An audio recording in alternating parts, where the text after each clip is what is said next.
Hey guys, and welcome back to another episode of the Be Brave podcast with me, your host, Grace. Today I will be joined by Lauren, an individual who has recently embarked upon recovery from her eating disorder in an effort to regain her life back. She has fought her thoughts and helped so many others along the way through her TikTok page at Fork Full of Scran. I highly recommend you give her page a follow as she offers some amazing recovery advice as well as the cutest little excerpts of her puppy. So without further ado, here's our chat. Hey Lauren, thank you so much for joining me today. I'm so excited to talk with you and for everyone to hear your advice and personal experience. I thought we could start with a few questions just to sort of guide us, and then we'll probably get sidetracked and we can see where it goes from there, if that's cool. That sounds perfect. Okay. So first major question, what made you want to recover? I think for me, I got to a stage where I got really quite unwell last year and it wasn't going well. I couldn't get myself in the mindset of wanting to recover. And I was pretending to everyone around me that I was trying to recover, and I deep down I knew I wasn't, and things were going backwards quite rapidly. And I hit a point where I think I just got so fed up of anorexia taking everything from my life. I was so alone. I was lying to everyone in my life, and I thought I was the most miserable I've ever been. I was like, I would call that, for me, that was my rock bottom. Yeah. Mentally, it was awful, and I think that made me really think, I don't want this from life anymore. I can't do this anymore. And I thought it was like, I had two options. Either I tried everything I got to recover at home, or you go back into hospital and go through the cycle that I'd been for so long, which was it was not working for me. Yeah. And my mum was an amazing support, and we decided, do you know what, I'm going to try and do it at home. And to start with, I wasn't 100% convinced I wanted recovery, but the more I told myself I did every single day, every moment of every day, the more I repeated it and got quite almost passionate about it. I thought, do you know what, this is so what I want from life. And you kind of, the more you go on, you see the perks of it, and it just makes you think, oh yeah, that's why I'm doing what I'm doing. Yeah. So it's more of you're so sick of what it actually is, then, I'd like to try something different. Yeah, definitely. I think I got to a stage where I do think in order to recover, you have got to hate everything about anorexia. You've got to hate what it's done to your life. And really, there can't be any part of you that wants to cling on to it at all. And I think I got to a stage where I've been struggling for so long that I thought, do you know what? It was so awful. There is not a part of me that wants this in my life. Yeah. Well, good job for making that choice. Yeah. Yeah. Once you had that mindset, how did you start? I think so. I started initially, you got to go through the refeeding process sometimes, and that was a bit difficult, obviously. But once I was through those first few weeks, I really started by just I will openly admit that I had meltdowns. I had everything. I was crying over every meal. It was so intense and so awful. But every single time I told myself, it has to get better than this. It can't be like this forever. Yeah. And I thought, I'm gonna no matter how hard it gets, no matter how awful it feels, I'm just gonna do it. And it was very much for the first, I'd say for the first month or two, it was very much mechanically eating. I wasn't really I wasn't doing it because I wanted to at all. I thought it was the worst thing in the world I could be doing for myself. Yeah. But I promised myself that I was going to do it, so I would do it. Yeah. And it's I almost tried to turn it around, quite the perfectionism in me, which I think fueled the anorexia a lot. I tried to turn around and be no, I want to put everything I've got into recovery, not everything I've got into my eating disorder. And that helped me kind of stay on track a little bit, I think. Yeah, that's a really smart idea and really strong that you just kept pushing no matter what was going on in your head. Thank you. Along the same lines, what keeps you going now? Sort of that same mindset? I think for me, when I have, I was actually talking to my mum about this earlier, how I still now I have thoughts that come into my head oh, I could go back, or it would be so much easier if I went back when things get hard. And I look back at it and I channel how I felt at that point, and it was, I can't even explain, I felt so alone. Yeah. And it didn't help anything. It just makes it so much worse. And the reason you think it looks attractive to go back to anorexia is because of the fading effect bias. You don't remember it for how it was when it was really bad. Yeah. And I think it's just even remembering that every time, I feel like that is me thinking, okay, no, it's my brain trying to trick me because I'm doing well in recovery. So I try and focus on all the positive things I've got now in my life and look back and how awful that time was when I was suffering. Yeah. to try and make myself remember what I've got now because of recovery. Yeah, it's like that tiny little bits of the illness remaining that are like, wait, no, it was so good. Like, don't let me go. Yeah, it's so strange. And I look back at it and like, it's just not worth it. Like, no matter what goes on in my life now, there's nothing that can be as awful as life was back then. Yeah. So I'm guessing you're saying that most things are like way better now. What about like relationships? Much easier now, I'm assuming. My relationships now, like I just have normal relationships with people, but I was a zombie before. It was all completely one way, any relationship I did have, and it was because people felt sorry for me, I think. As like awful as that sounds. But I wasn't able to go out with my friends. I wasn't able to have fun. I wasn't able to joke. I wasn't able to be flexible. Like, whereas now, and everyone around me was so worried about me that we couldn't have any conversations or do anything that didn't surround anorexia completely. Because that's what everyone was thinking about. It very rarely gets mentioned in like, I occasionally talk about it with my mum if I'm having a hard day, but like when I meet people, we don't talk about it. It's not part of my life. No. And that's amazing, like the transition in 7 months. Yeah. But because people aren't so worried about you, they're able to laugh, they're able to enjoy themselves around you as well, and it makes everything feel like way less tense. Yeah. And it's not just going on in the back of their mind the whole time, so they're not distracted, they're just there having fun with you. And you can actually be present in the moment. Like, I was never present in the moment at all before, whereas now it's actually just so nice to just be there, and like you feel like you've got your eyes open and you can hear what everyone's saying and actually like are in the room, whereas before I felt like I was 3 rooms away when everyone else was having a conversation. Definitely. And because you've got all these things going on in your own mind and you're not actually paying attention to anyone else, you're just like in your own head, like like thinking out your own things. Literally I was always preoccupied with anything. Like it makes you so busy doing nothing, anorexia, and it's such a waste of time. Yeah. It's so boring as well, like monotonous, same thing every day. It's like, bro, come up with something new, please. Exactly. And what about like your energy now? I'm assuming it's a lot better. Yeah, I mean, when I first started recovery, I couldn't get through a day without having like 2 naps at least. I was exhausted, and even then, that was when I say get through a day. I mean, my day was walking down from my bedroom down to the kitchen to get food and coming back up to my bedroom again. Like, I did nothing because I had no energy. I was a zombie completely. Yeah. Like I can remember saying to my friend, he was before I started recovery, he wanted to meet me for a walk, and I said, do you know what, I just can't. Like, I can't. And it was a tiny walk. It was like a couple of 100 meters. But yeah, it was a very short walk, and I can remember thinking, I just don't have the energy to do it. Like, I will collapse. I can't do it. Yeah. And that scares me now because I look back at it and think, yeah, I get tired when I don't go to sleep enough now, but apart from that, I'm me. I have the energy to work. I have the energy to go out and socialise and do all of the things I want to do and hold conversations I want to have, Yeah. Sounds a lot better. Yeah, it definitely is. And so what are your, like, now that you have the energy, what are your activities like? Like, what do you do? How do you spend your time?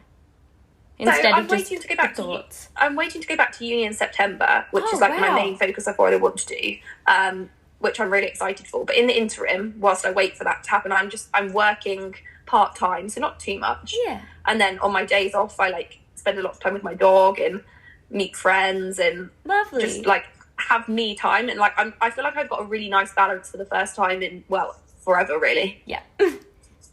Yeah. And so they don't know what you do for your work, so do you want to explain what your job is, just because I think it's really cool? Yes. So I work in a trampoline park, which is a little bit strange, but it's quite fun. Yeah, and it's just like, well, as a park marshal, or I work in a cafe sometimes if they need staff in there, or... Yeah, it sounds like such a fun place to work. Like, I guess it's different. It's something different, and it's like, all of the people are really nice as well, so I just think that helps so much if your colleagues are nice. Oh, lovely. And then when you go to uni, you're studying medicine, right? Yes. So are you going straight into a medicine degree, or are you... I'm not completely sure of the system in England. Yeah, so I've already done the first year of my degree. It's a 5-year degree, and then you do 2 years of junior doctor training. Oh, yeah. But I've already done the first year and half of the second year, but I'm starting the second year again in September because I had to withdraw from the second year a couple of years ago. So I've been out for a while, but I am really looking forward to going back to it. Yeah. And do you have any idea which area of medicine you're interested in going into? I don't know really, because I'm quite interested by neurology and also by endocrinology were my two things that I've enjoyed most so far at med school, but it's such early days, I don't know. Yeah. And I always said I'd never go into eating disorders because it's too close to home, but now I'm like, now I know I'm going to properly be recovered by the time I'm a doctor. Yeah. Do you know what? I could actually make a massive difference in that, and I actually think I've seen the job done so well and then equally seen it done so badly. Yeah. I think I could actually, like, that interests me a lot more than it did before, so maybe. Yeah, that would be amazing, because I think it's really emerging more in the field, the lived experience. I think, honestly, like, if people who've been through it just know how to treat the condition so much better than anyone who doesn't. You can really tell people who know what they're talking about and people who don't have a clue. Yeah. And just the understanding and sympathy that you get with that instead of a punitive approach. Yeah, so true. I think it's so easy especially for health professionals, just to get angry at the patient when they're struggling, because it appears that it's a choice, but it's not, and that's the least helpful thing you can do. Yeah. So this is a bit of a tough one, but now that it's been a couple months, what's your relationship with your body image and that sort of thing like? I would say it's very, like, I'm trying to get it towards the point where it's neutral, to be honest, because I am under no illusions. I've never been the sort of person who loves my body or anything like that. Like, I'm not, like, massively body positive. I can't. It's not me. Yeah. But I don't hate it. And that is a massive, massive, like, 180 change from how it ever was. Yeah. And I never thought I'd get to a stage where I don't hate the way I look at a healthy point. I thought I wouldn't be able to live with myself at this point. But I hated the way I look a lot more when I was severely underweight than I do now. Yeah. And I think, do you know what? It's the most attractive thing is confidence. If you're confident in yourself, you will go so far. Yeah, that's and I true. think even if I'm not feeling particularly confident in the way I look, because we all have days. I have days where I look in the mirror and I think, no, that's just. So I go about my day without looking in the mirror. That's what I do. I avoid the topic because I'm confident enough in myself to know that it doesn't matter what I look like, because it's not about my appearance. It's about my personality, what I do in my life, what I do for other people. Yeah. And, like, memory's not the way you look. And I just think I really am trying to look at my body in a neutral way, being like, I don't love it, but I don't hate it. Yeah, I think that's a really good approach. And I love your take on it, that it's not really the body that matters, and that confidence is the thing that makes you attractive. And if you don't have it yet, just fake it till you make it. Yeah, exactly. Honestly, the phrase "fake it till you make it" there's truth in that. There really is. It works. A lot of the time it works. A lot of the time it does. Now, this is a bit of a funny one, but I know that for a lot of people, including myself, sleep when you're unwell is just doesn't work. So is that a lot better now? Yeah, my sleep now is so much better. I mean, I've always been a bit nocturnal, I can't lie, but it's so hard to sleep when you're hungry. Like, realistically, even if you don't know you're hungry, you're kept awake. Your mind goes round in circles. You're tossing and turning for hours and hours. Yeah. And now I really notice that if I don't, like, I get up and have a bowl of cereal if I can't sleep, because I just think, do you know what, it will help me go to sleep. Yeah. And it's so much better. And also the quality of my sleep is so much better than it was before. Definitely. I'm less of a light sleeper. And I actually have, like, it's weird. I never used to dream when I was suffering with my illness. Like, I don't think I'd ever had a dream in about 5 years. Wow. And suddenly I'm having all of these, like, weird dreams now, but it's kind of nice because it's like, I guess my brain has more energy to focus on, like, I don't know how it all works, but yeah. Yeah, some more entertainment for you. I know. I think maybe, I can't remember too well, but I don't think I dreamt, but I do remember having nightmares of food. Yeah. Which is the strangest thing. But I guess it's what your brain is focusing on all day. It's so unfair that when you go to sleep, it's also focusing on that as well after you've had a whole day of it. I know. It's like, come on, give me a break. Yeah. So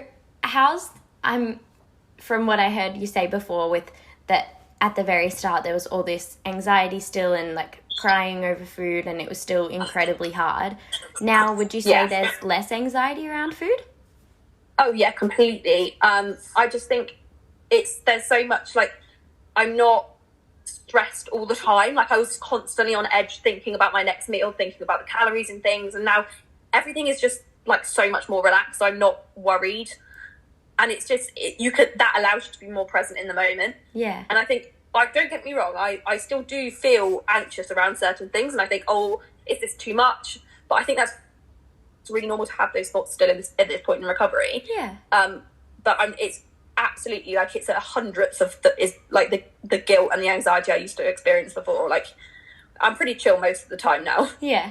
I love that you're saying that it's pretty normal to be experiencing like these things at that point in recovery, because I think some people can get into the mindset of like, oh, come on, like, I'm trying so hard, I shouldn't have these thoughts anymore. And then they just get more and more distressed. So I love that approach. And you can't control the thoughts that come into your mind, but you can control how you respond to those. Yeah. So I think, like, it's so normal. You're not going to go from being like severely unwell with an eating disorder to having zero anxiety and guilt around food in 6 months. It's just not going to happen. It's going to take years. Yeah. But when you've got the perks of recovery to motivate you to keep going, that's fine, because I still have a fantastic quality of life now, even though I still have anxiety around food sometimes. Yeah. So I'm just keeping working on it, and I know one day that won't be there. Yeah. I think that's a really good thing to keep in mind. And now one other thing, so this is a bit of a broad question, but with recovery, what are some of like either the not so spoken about or just some of your favorite benefits that you've experienced so far? That's a really good question, actually.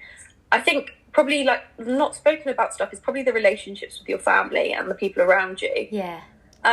That's like, for me, that's like the biggest perk, and just not having your family worry about you is such an amazing perk. There's way less tension. Also, independence as well. I feel like that's not really spoken about a lot, and that's a massive one. I went from this time last year being watched 24 hours a day to now just like doing whatever I want to do. I'm living my life for me. I can be on my own if I want to. I could be with people if I want to, but I choose. Yeah. And that's amazing. Like, you are having autonomy over your life is the number one biggest benefit for me. Yeah. Because I spent so long when everyone else was controlling my life because I couldn't do it for myself. Yeah. And it's really degrading to feel like that.